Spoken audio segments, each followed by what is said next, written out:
just took our AI generated image and we got the 3D model out. And now this means we can make some modifications in our 3D software of choice. I'm using Cinema 4D right now. I'm gonna do some model cleanup and some retopology work in this live stream and show you what I do to prepare this for 3D printing, because I'm gonna be able to make my own action figures now with my own character. We generated the image of this character by first, I have some old models that I've made of myself. I've also had some different artwork and different photos, and then I asked Nano Banana Pro to generate some artwork of my character. We used the tool Higgsfield, Higgsfield, to create some of these, and you can animate stuff in Higgsfield, and that's great. Like, this was some character animations that I got made, but I wanted to, make this 3D so I could actually print it out.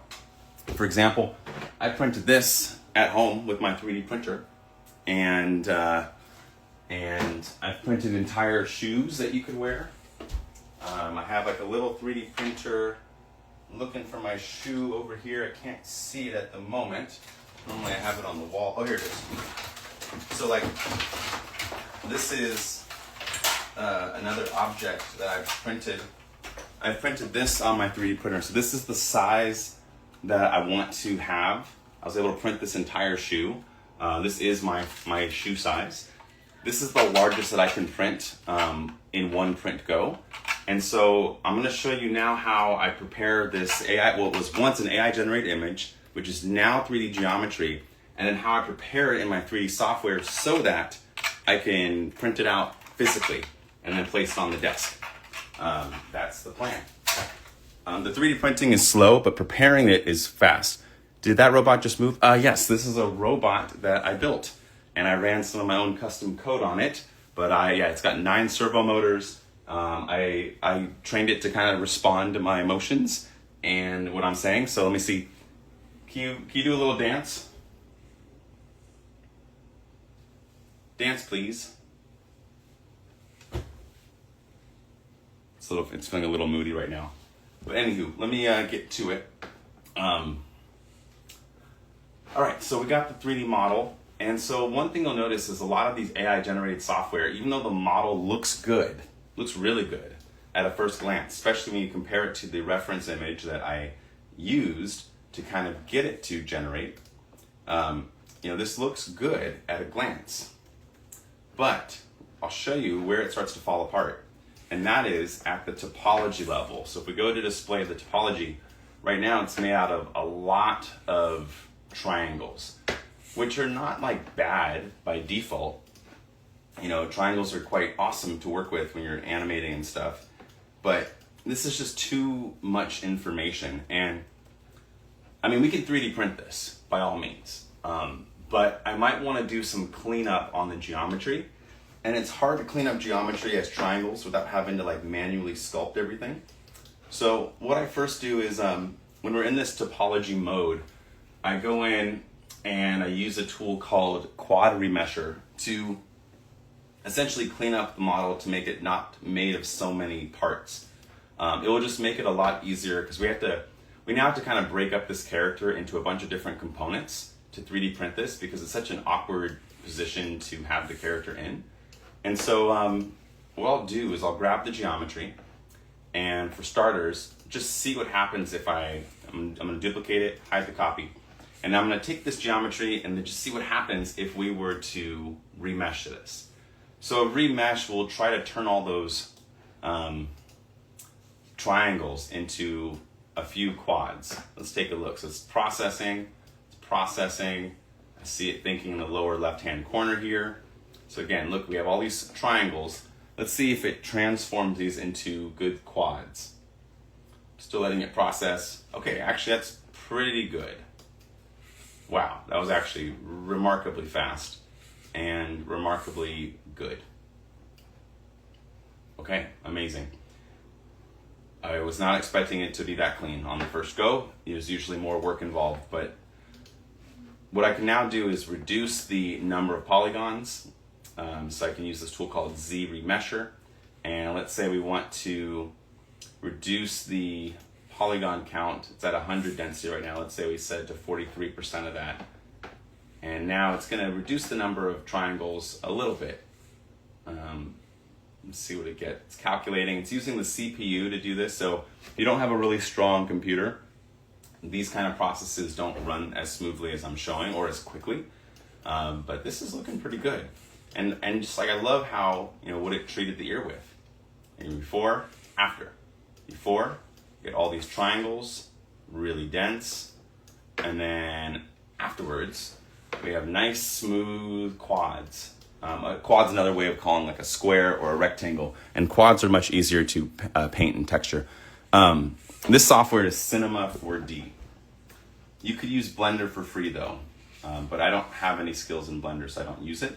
But I have a lot of skills in Cinema 4D from the decades of learning software. And so that's what I'm using right now. But cool, this geometry looks pretty good. But in order to print this, we have to think about physics. So some of the areas that are going to be problematic right now are the fingers and just the angle. It's hard to print this. Like, this is the final shape that I want the character to be in, but we're going to need to 3D model some extra stuff to help this out.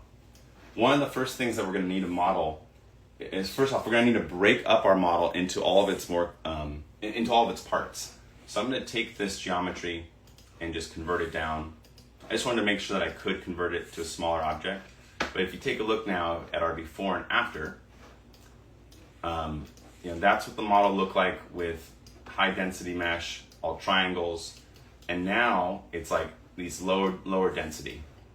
And this is super needed. So I'm just gonna hide the high density model so that we're just left with the low density model. And then just for visibility and for fun, I'm just gonna add a random color pass on this. So let's just go to, actually I'll keep it gray, we're fine. I think that's pretty visible on screen, right? Yeah. So the next thing we're gonna do, thank you so much, Trey Hoover. Now what we're gonna do with our, Mesh AI has a remesher tool as well. From videos, it looks decent. It might save having to use different tools to remesh. That's true, I just need a lot of granularity for this step. So the reason why I wanted these loops is in Cinema 4D, they have this thing called the loop editor. And you can, after it's remeshed, you can click like what I'm doing right now. And you see how that makes a perfect loop around the arm. This will make it really easy for me to make cuts on the 3D model that we can then print individual parts. If we try to do that on the old mesh, because it's made of these triangles, we can't really get these nice seamless selections. Like, triangles don't have a nice parallel way of working with multiple faces. So it's not ideal when you need to break up your model into different parts. So I'm not going to use that methodology. But now that we have our thing as quads, it is much easier to break up the model into selections. So for instance, I have this selection here, and then you can hit like UI, which kind of grows the selection, right? So now you can kind of see where that is. And now that the arm has like a nice smooth spot for me to cut, I can now grab something like the rectangular selection tool and then just include all the rest of the hand and just kind of orbit around the camera so that we're grabbing all the parts that we need. But you see how now we have this really, for the most part, clean cut on the bottom of the arm. Yeah, so like that's an option. Now I'm going to use the loop tool and hit the minus on it, and then just kind of minus out a selection where it starts to turn into a point. So something right around, maybe right around here. And then hold Option click to deselect it. Okay, so now that that part's deselected, I can go back to these ones and kind of just continue the operation of deselecting extra points. Oops, gotta be careful where you click.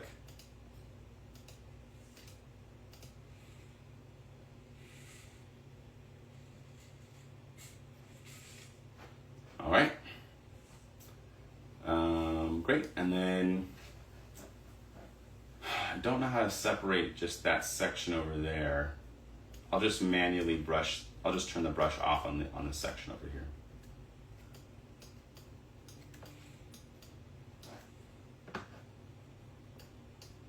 So I'm going to grow the selection brush to be larger. Hold Option and Control and just kind of erase the non-flat selections. Part of the arms, kind of just wrapping around the armpit. I'm just deselecting things that are going to be weird to try to print.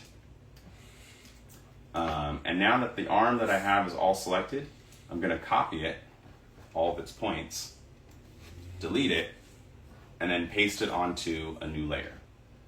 So what does that do? Well, that just broke up character into two parts. I now have the ability to kind of 3D print just the arm and the ability to then later 3D print just the body. We'll need to close the holes and create like a ball, almost like a ball joint, so that we can like re-snap the 3D model back together when it's done being printed. But this is kind of like how action figures are built. If you ever pulled apart an action figure, you'll notice that they have joints that some use like the ball and socket joint, so you can like have the ball be on one side and then the socket is the receiver, and then you just have to snap it back together once all the parts are printed. But this will become a lot easier to print at high fidelity. If you try to print your model all as one piece, usually what gets damaged is certain things that are only easy to print from one angle won't look good, so you start running into all these problems. So me going through and just breaking it up into parts, I'm simplifying the process. And it does help to then start colorizing the work. So I'm going to set this to a standard render engine. Just a viewport render is probably fine. And then we're also going to set some materials now. So let's get rid of the triple material. And we're going to then, I'm just going to put all the parts that I finished, I'm just going to add like a color to it. Just so I know that part's done. In the end, I'm not going to print in color. I'm just going to print with like a solid base, and then I'll have to paint this model later. That's what I did with this hand, for example. So when I 3D printed this hand, we then later spray painted it with gold paint, but it was really just printed in a white plastic. And you can get a lot of detail in there. But notice how I ran into this issue right here. Because this finger was overhanging, there was nothing underneath it to support. So when it tried to start printing this, you see that it tries to print on essentially nothing. So this was before I realized the importance of breaking up stuff into parts when you print. And so that's kind of what we're doing right now. All right, so the first arm is good. Let's work on another part. Additionally, there are other ways to cut the model, but I like to use the UV selection just because, I don't know, it just makes me more comfortable. So let's go back to loop selection. I'm going to look for a spot near the waist where we can make a cut. All right, that one's pretty good. Let's see, there's another one there. Not as good of a spot. Let's try there. Okay, let's see if that goes all the way around the waist. All right, it does. It's like a belt. That works for me. Okay, so with that, I'm going to grow the selection. Growing selections. It's starting to encroach on this kind of bumpy part of the back, so I'm actually going to go back a little bit. And actually, I got to pull something off the stove real quick, so let me be right back.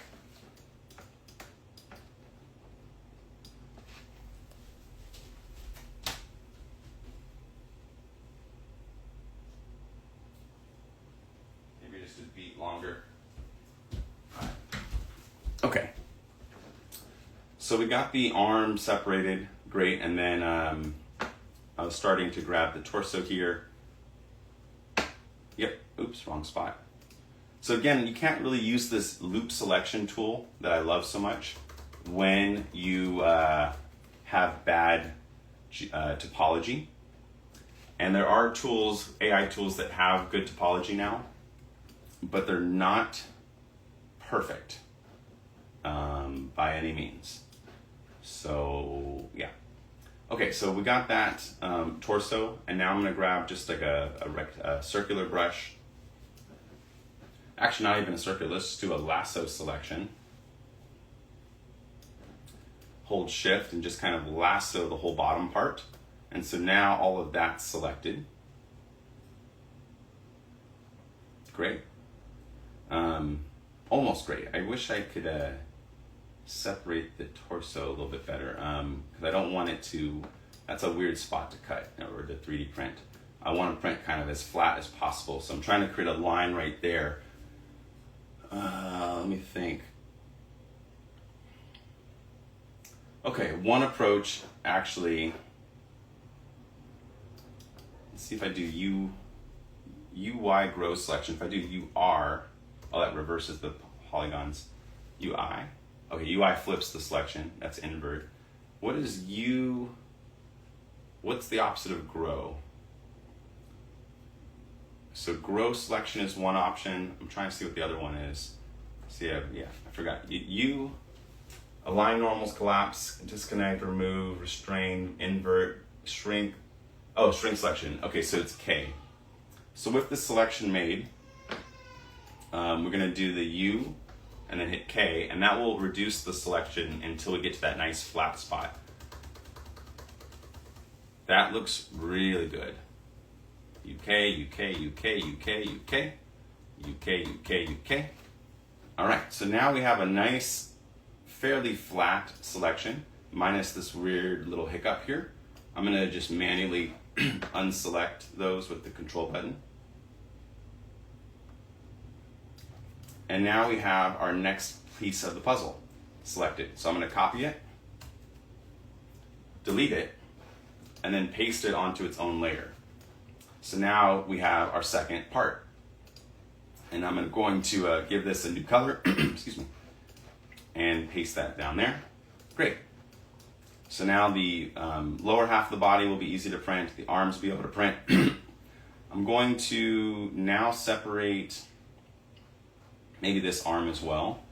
I think that'll make things easier for me when I get to the 3D printing process. So we're just gonna do a loop selection around this arm here somewhere, looking for a good loop. So far there are no good loops on this axis. That's a bummer. We might have to make a bad cut. Yeah, these are all very bad cuts. I don't see a good spot to make any incisions. That's a bummer. Let's see, maybe we can cut around the head and neck. Is there any seamless loops? Because this is the loop selector. Okay, so there's kind of a loop here near the neck, but it goes into a spiral. It's not great. No, not that. Okay. Interesting. I do think my hair will be pretty difficult to print at this angle because there's overhang, and overhangs are like always notoriously bad prints. The overhang, for example, on this print was this finger, and you see what happens is it has nothing to print on. So when there's anything that's overhanging, then it just kind of makes the mesh look all messy, which actually might look good for hair now that I think about it. I have kind of curly hair, so maybe we want that, but just trying to find ways to mitigate it. So my thought here is if I'm able to get a selection around the head, or as close to it as possible, we might be able to, prevent some issues. Okay, so let me go to, or what I've also seen people do is they print without hair and then they just like add a hair cap at the end. That's another option.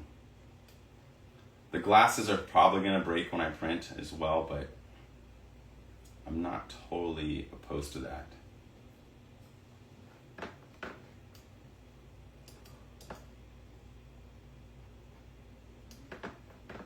Also, it kind of looks like I have two mouths. Oh, I see. One was supposed to be teeth. That's what's going on.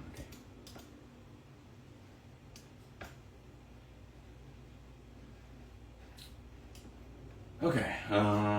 Next part to print. I mean, it's also if we were lazy, we could just glue things together.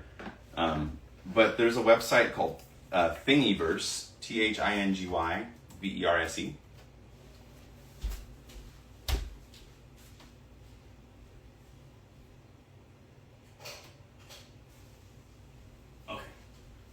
There's a website called Thingiverse where people have already made like ball and socket joints and stuff that are helpful. So I'm gonna log in with my account. And people have already made like good ways to connect action figures, so you can just use those components for stuff. So if I do joints, ball and socket joints, let's see, that's a ball and socket, 4 types of joints.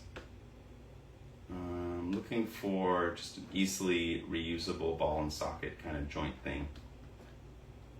Let me look up ball and socket. Ball and, or maybe I'll do connectors.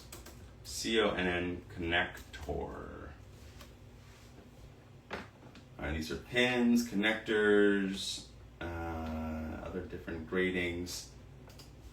What if we do ball and socket? Okay, so take a look at this. So these are ball and socket joints. And what's cool is if you 3D print these parts open and use the exact same proportions, they'll just snap together. So what I'm thinking of doing is basically putting the receiver ends in the ends of the arms here, and then putting that ball joint with the cylinder on the receiving end, almost like a bone. And that way, when we print these separate pieces of the puzzle, we can just snap our 3D model together when we print it physically. So I'm gonna go ahead and download those ball and sockets. And load that into the 3D model. Great, let's go to the asset. I'm gonna unzip the asset. There's the ball and socket joints. Let's take a look at the files. They're all STLs, which is the file, that's the file that we're gonna need to print in, which is great. So take a look, this is a ball and socket receiver. Oh wow, it's actually both ends. That's nice. So I essentially could just use this one piece and put this wherever I want receivers to go, and then put this wherever I need a connector to go. So that's one option. Let's take a look at another. Oh, so here's just a receiver. Great. And instead of me bolting this component to my 3D model, what I'll do is I'll just embed this into the arm so that it's just like, it's just a part of it. Which is why I think the single component might be the best option for me. And then yeah, just showing that it's a different connector for different lengths. Here's just the ball, a half ball receiver. Don't know what this one is. 20 millimeter ball, 20 millimeter, 20 millimeter. So just a bunch of different ball shapes. But as long as we keep the proportions the same, we should be good. So I think this one, this ball socket short, is gonna be our best friend. So I'm gonna bring this into our scene. And yeah, let me just take a look. So if I were to copy this shape, I just wanna see, does this really snap together? Yeah, that will totally snap. And you see how that shape, imagine this was made of plastic, see how it's actually wider? That means this will actually hold. Because what you don't want to have happen when in terms of fitting is if this ball was too small and didn't actually collide with the edges, like right here, you see how it's actually colliding? Actually, barely, yeah, see how it's colliding with the walls? We actually want it to do that, because if it doesn't collide with the walls, that means it's actually not gonna snap in there and hold. But to be honest, this might need an even tighter fit. So I might need to, enlarge the sphere at the end by a hair. But for now, we'll just kind of keep it as is. So I'm going to copy this shape and bring it together into our model, paste it in here. There's the ball and socket joint. And what we want to do is place this ball and socket joint in the relatively correct spot. So let's just do one for now in the arm. And so I'm just going to rotate this to the proper angles. And what I would do is, assuming I want the arm to turn, I guess it doesn't matter which side we do it on. But yeah, we just kind of need everything to be aligned. So I'm going to hide the arm for a second, or that's the legs. Let me hide the arm. and then grab this guy, and we're just going to place this right in the ball and socket joint where it needs to go. We're also going to scale it down. It's okay to scale this down as long as the proportions remain the same. If the proportions of the ball to the other side change, then this method won't really work, right? So yeah, what I would essentially do is embed this socket. If you ever played with Bionicles in the early 2000s, they all use a very similar ball and socket principle in their design. And yeah, so essentially if this is like placed right here, and if I can get this as well as aligned, as aligned as possible with the edge, and then kind of center this thing, and then push it out. This would be like the end of the arm, and then we would copy this shape, paste it in place, and put this socket joint into the torso, so that inside the arm, this will allow the arm to bend if we want it to bend. And it's not really bending in the right spot, but it's just bending in the easiest spot for me if I was going to 3D model this and whatnot. So I'm going to go to the arm, which is somewhere in here. There's the arm. I'm going to set it to X-ray so I can see through it. And so you see how having this joint placed right here in the arm, when we go to 3D print this, it'll be able to bend and rotate there as long as the ball and socket moves with the arm. So for example, if I were to take the where are we? This is the arm, or that's the arm. That's the ball and socket. Okay, so I'm going to make the arm a child object of the ball and socket. So now take a look at this. So now, look at that.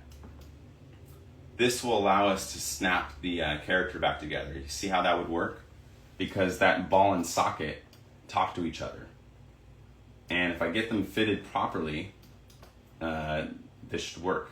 I'll need to fill in that extra space around the 3D model, but this will allow me to have a working figurine, so that when we go to print it as separate parts, I'll be able to just snap the pieces together, and then I'll have this like floating character on the desk. And what's cool about ball and socket is once we do that, we'll actually have the flexibility to even rotate the arm on that axis. So we'll be able to do some stuff like that with this arm. So if you've ever played with action figures, this is essentially what an action figure is. You break it up into parts, and then you tie it all together, and then stitch it all back up, and then suddenly you have a really cool action figure. But I just wanted to show you that X-ray version of the arm so you can kind of see how that would work. But I'm gonna go eat some breakfast, but hopefully that was informative of like how you can, go beyond just AI generated videos and start making and manufacturing your own stuff. I'm gonna continue doing the ball and socket joints in different places. Maybe I'll do one for the torso as well. Like I'll put like one ball and socket here, and that'll be great. The other thing that we need to consider, let me just hide the arm for a second, is this opening is gonna need to be adjusted. So if we go to the edge selection tool, use our loop selection, and go right to the edge here, what I will do is extrude geometry inwards from the outer edge so that we have space for the socket to kind of pop in. And then if we pull this inwards to the model and kind of create this like little column, this little zone, there we go. We have this little zone. Oh, that's too deep. Let's push this more forward. It's kind of at a weird angle, to be honest. I don't like the angle that this came out at. There we go. And let's go ahead and shrink this down.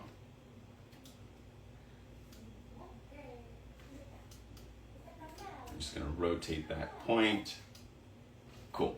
So now you see how this will actually allow the mesh to get in there. And once the mesh is in there and snaps to the figure, we're good. So I just have to make sure that there's ample room to fit the parts together. But if we do that on all the pieces, and I'll smooth out this edge. I think that edge is too extreme. That might be kind of hard for fitting. So I might just go to this edge here and bevel it a little bit. Beveling an edge, so like right now it's like almost like a razor blade sharp, right? But if we go to subdivisions, I'm gonna set it to subdivision by 5, and then we round off this corner. This will just make it easier for fitting because pieces will be able to like blend smoothly into that edge. To be honest, that's actually still kind of a sharp edge, even though it's smoother now. I might need to sand that part down. And then we just want to make sure that the arm and ball and socket actually can fit there still. And so yeah, that's kind of the technique to making your own action figures from an AI generated image of your character. So this really blurs the line between AI and 3D art, because now your 3D art skills are still needed and are going to actually help you benefit in making way cooler stuff. But that's all we have time for today. Thank you so much for watching, and I'll see you all in the next one. Bye-bye.